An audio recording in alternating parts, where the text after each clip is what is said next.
Hey everyone, and welcome back. I'm Rick Fussell and this is the Ingrain Workshop. In today's video, I'm going to be building a barn-style birdhouse that the supervisor requested for our grandbabies. That's coming up next here at the Ingrain Workshop.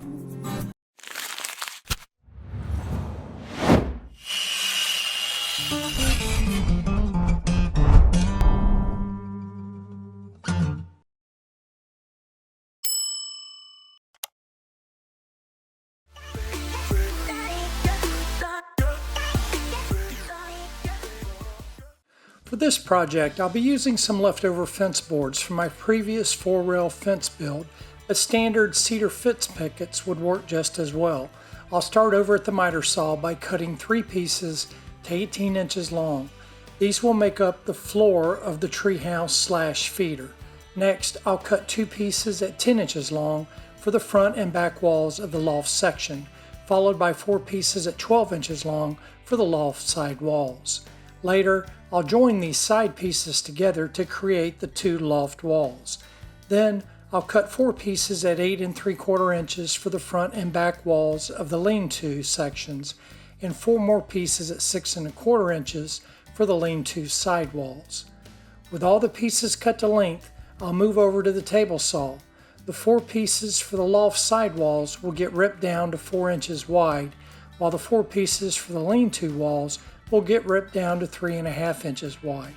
To create the roof peak on the loft, I'll use painter's tape to hold the front and back wall pieces together. After marking the center line, I'll cut 2 45-degree angles to form the roof slope. For the lean-to roofs, I'll cut those roof angles at 27 degrees. Next, we need to make these walls look a little more like a barn. To create that classic board-and-batten appearance, I'll head over to the table saw and set my blade height to 1/8 of an inch. Then I'll cut grooves every 1/2 inch across the wall panels. I'll repeat this process for all the loft walls and the lean-to walls.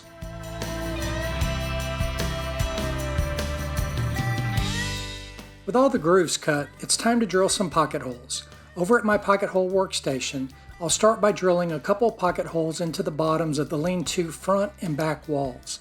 Then I'll drill 2 pocket holes into each lean-to side wall and 3 into each loft side wall. Since we're joining 2 boards together to create each side wall, you only need to drill pocket holes in one of the 2 pieces. Finally, I'll drill 5 pocket holes into the base of the birdhouse.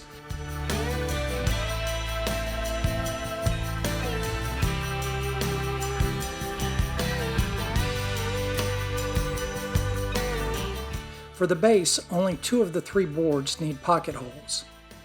Now we can start assembly. I'll begin with the base by attaching the boards without pocket holes to one of the boards that has pocket holes using Titebond 3 exterior wood glue, some clamps, and a 1 1/4 inch pocket hole screws.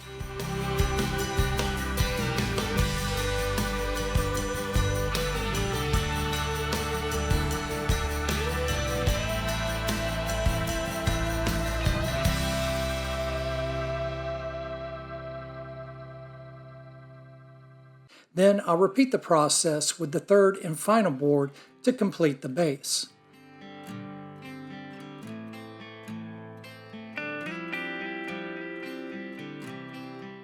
With the base assembled, I'll move on to building the loft side walls and then the lean-to side walls.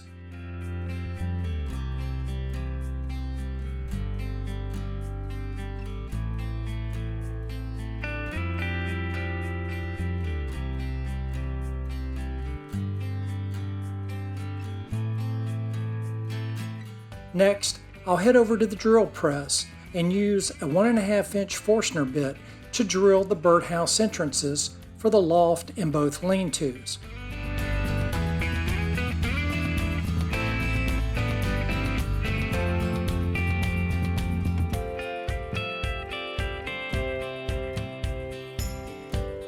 To make things a little more bird-friendly, I'll use a trim router equipped with an 1/8 inch roundover bit to soften both the inside and outside edges of each opening, giving our feathered friends a smooth entry and exit.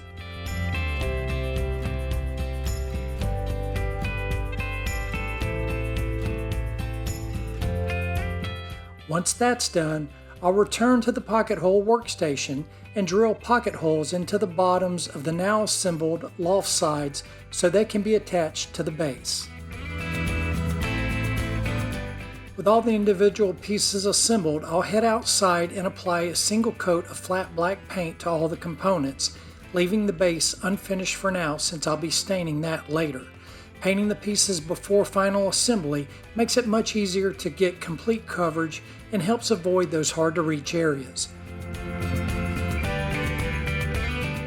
Once the black paint has dried, I'll apply a coat of barn red over the top. And I know some of you are probably asking, why in the world is he painting red over black? Well, the black base coat will show through when I distress the finish later, giving the barn siding a weathered, aged appearance that looks more authentic than a single coat of paint.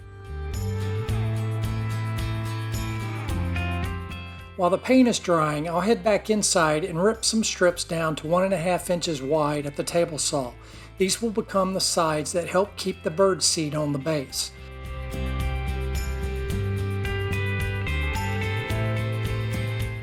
Over at the miter saw, I'll cut 45-degree miters on each end. I'll need 2 pieces cut to 18 inches, measured short point to short point, and 2 pieces cut to 15 inches, also measured short point to short point. And just like a Holiday Inn Express, these birds are going to get overnight accommodations and a free continental breakfast. Off camera, I stained the base and mitered edge pieces with Minwax Special Walnut Stain. Now it's time to give these walls some character. Using my random orbital sander with some 120 grit sandpaper, I'll lightly distress all the painted surfaces. The goal here is to reveal some of that black base coat underneath and create a weathered barnwood appearance.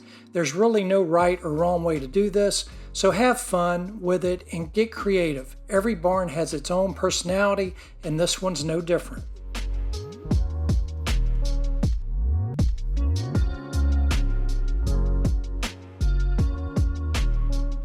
Using wood glue and 1.5 inch crown staples, I'll start by attaching the lean-to side walls to the front and back walls.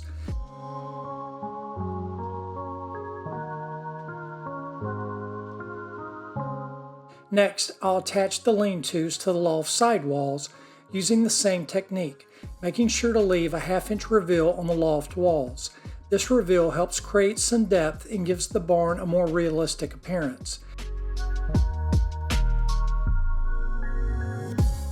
With both halves of the barn assembled, I can install the back loft wall and join the 2 sections together.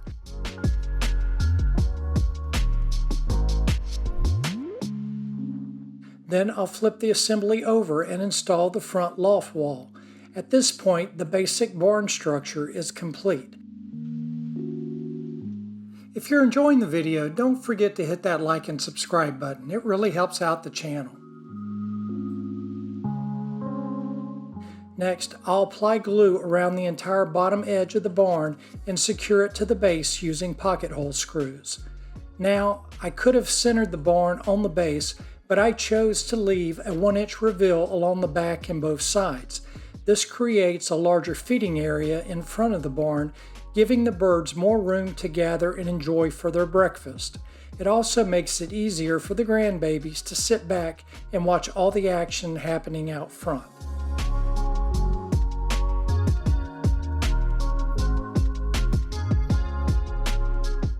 Now let's turn our attention to the roofs. For the lean-to roofs, I'll start by cross-cutting 4 pieces down to 6 1/4 inches at the miter saw.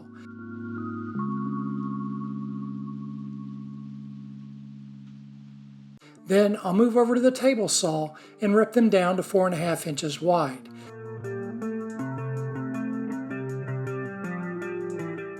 Next, I'll drill 2 pocket holes along the long edge of 2 of the pieces.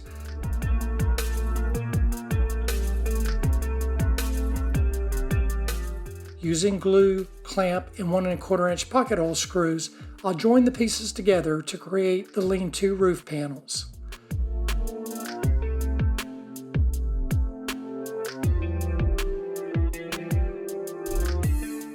To give the roofs the appearance of standing seam metal roofing, I'll set my table saw blade to a height of 1/8 of an inch and cut grooves every 1.5 inches across the roof panels.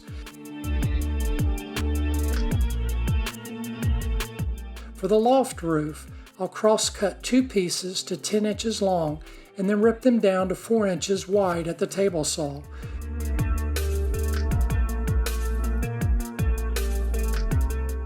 Using my miter gauge, I'll cut the same 1/8 inch groove every 1.5 inches to match the lean-to roofs.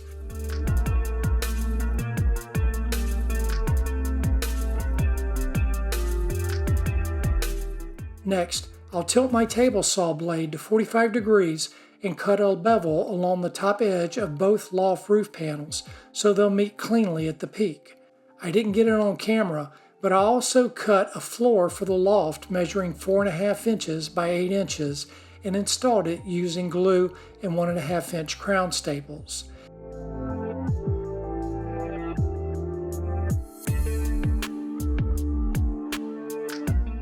Back at the table saw, I'll set the blade angle to 27 degrees and cut the bevel on one edge of the lean-to roof panel so they'll sit flush against the barn walls. Before installation, I'll finish the roofs using the same process as the walls. First, a coat of black paint, followed by a coat of gray or silver paint, and then to add a little extra character, I lightly misted on some brown or copper paint to simulate rust and weathering.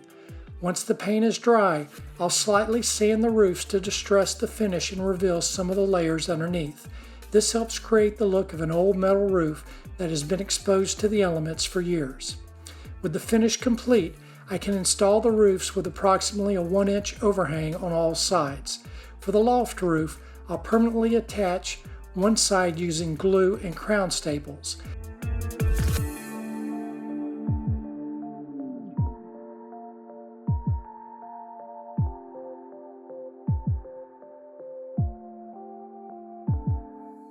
The opposite side will be secured with screws only, allowing it to be removed for annual cleaning and maintenance.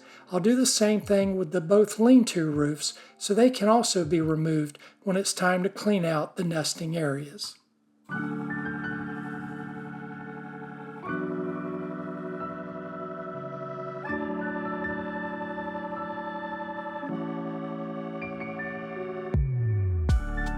To add a little more classic barn character to the birdhouse, I made a pair of barn doors that will be installed on both sides of the loft. The doors were made from the same material as the walls, and I added a small 1/4 inch thick trim pieces to give them a more authentic look. To assemble and install them, I simply used wood glue and a few pin nails. Just like the distressing process, there's really no wrong or right way to do this. Have fun with it and get creative. Small details like these are what give your project its own unique personality.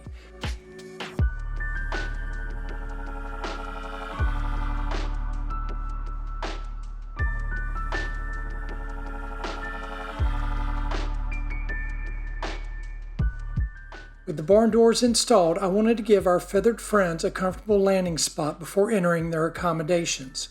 Using some 3/8 inch dowels, I created a perch for each nesting area. Just like the walls and roofs, I painted and distressed the perches so they matched the overall weathered look of the barn. To install them, I drilled a 3/8 inch hole completely through each wall and secured the dowels with glue. The last step was installing the edge banding around the base. Using glue and crown staples, I attached the trim while keeping the base clamped to my outfeed table to ensure everything stayed flat and true. The edge banding not only finishes off the appearance of the feeder, but it also helps reinforce the base and maintain its shape over time.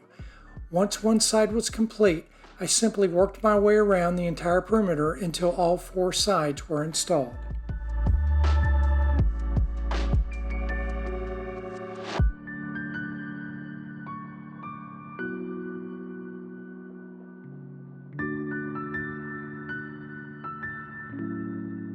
Well, the grand opening is officially complete. Our feathered friends now have a rustic place to stay, a comfortable perch to relax on, and just like a Holiday Inn Express, a free continental breakfast waiting for them every morning. Well, that's going to wrap up this video. I hope you enjoyed the video, and if you did, then please leave it a thumbs up. If you're new to the channel and you like DIY and woodworking projects, then I highly recommend that you smash that subscribe button. It's free and painless. And I'd also ask that you ring that bell icon. That way you can be notified of all our upcoming videos. To all my existing subscribers, I really appreciate all the support that you give this channel. Now I'll leave links in the video description below to any tools and equipment that I might have used on this build. And thanks for spending some time with me in the workshop today. As always, I'm Rick with the Ingrain Workshop. Until next time, have a wonderful day and God bless.